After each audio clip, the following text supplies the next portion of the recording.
Je me présente, je suis Nicolas Maguère, je suis le responsable du site Lafarge Ciment installé sur la zone industrielle-portuaire de Bassens.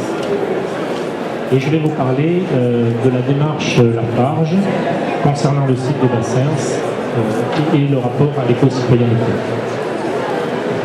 Alors, le point de départ de Lafarge, c'est un groupe international, un grand groupe. On a 90 000 collaborateurs dans 76 pays, 2000 sites dans le monde.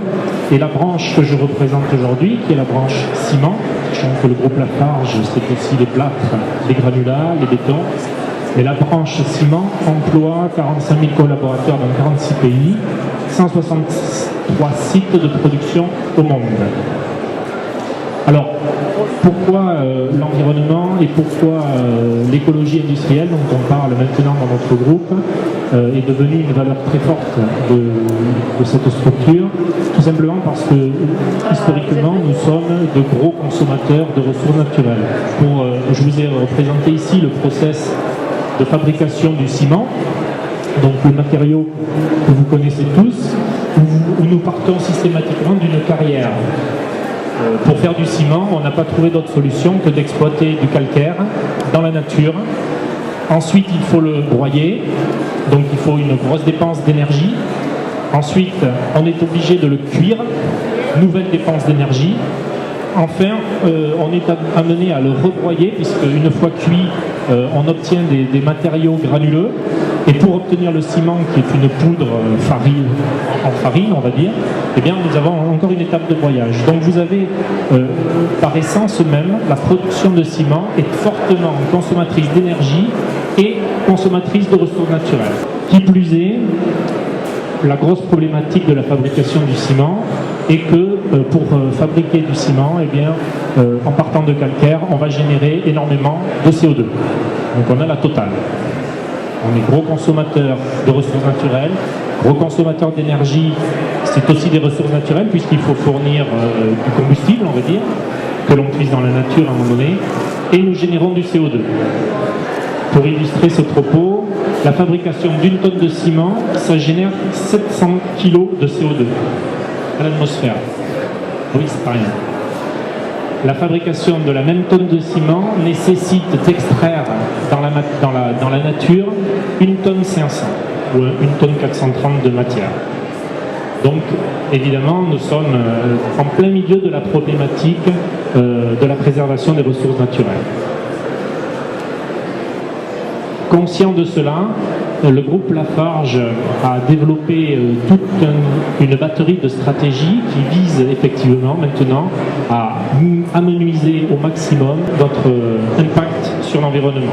On a commencé par un des nerfs de la guerre pour nous, c'est-à-dire la facture énergétique, mais on a commencé par travailler sur les combustibles de substitution. C'est-à-dire que plutôt que d'aller prendre du gaz naturel au tout début, eh bien on a commencé à se servir de produits dérivés d'autres productions industrielles. Maintenant, nous travaillons avec du coke de pétrole dans nos cimenteries.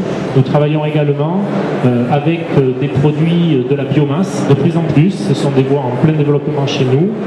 On se sert de noyaux de pêche dans certains endroits pour faire combustible.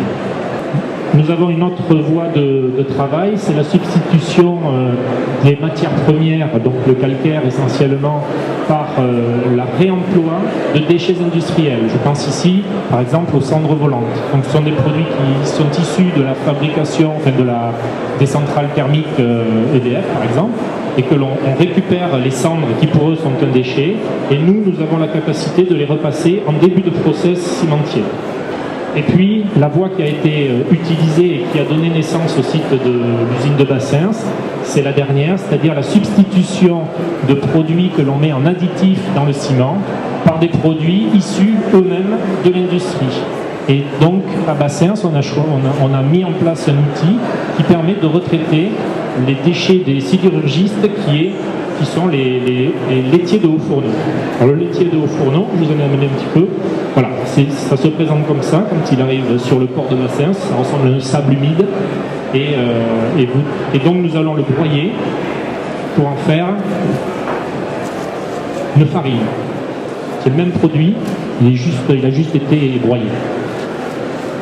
Donc le principe est simple, récupérer chez les sidérurgistes leur stock de laitier moulu et le broyer pour pouvoir venir ensuite l'insérer dans notre procédé cimentier à cette étape-là, c'est-à-dire dans la dernière étape de fabrication du ciment.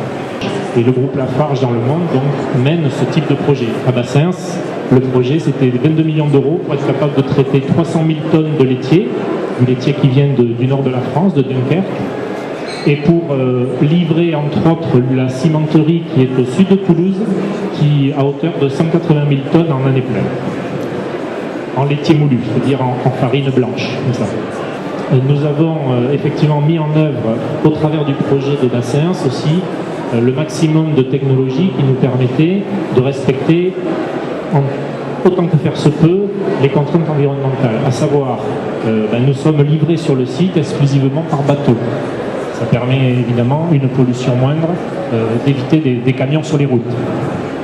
Ensuite, il a été choisi de mettre un atelier de broyage aux dernières technologies connues, à savoir un broyeur, ce qu'on appelle un broyeur vertical, c'est des broyeurs qui sont notamment beaucoup moins générateurs de bruit que des broyeurs que nous avons dans d'autres sites.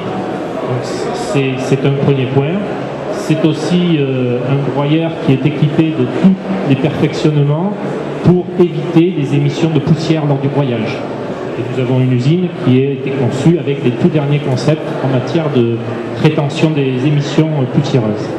Et puis, le dernier point, vous avez vu que nous faisions venir notre matière première par bateau, et l'autre choix fondamental de la station a été aussi de maximiser le transport ferroviaire, puisque nous livrons un client essentiellement, nous avons mis en place également, et ça a fait partie de l'investissement,